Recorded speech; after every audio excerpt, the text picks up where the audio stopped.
شروع کرتا ہوں اللہ کے نام سے جو بڑا مہربان اور نہایت رحم کرنے والا ہے۔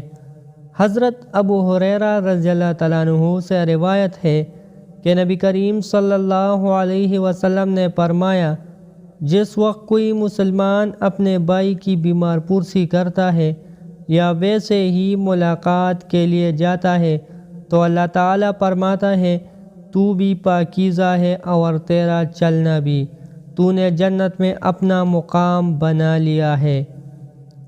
مسلمانوں، جب تم کسی بیمار کے پاس جاؤ تو اس کو دیر تک زندہ رہنے کی خوشخبری دو، کیونکہ تمہارے کہنے سے کسی انسان کی زندگی دراز نہیں ہو سکتی مگر بیمار کی طبیعت خوش ہو جائے گی۔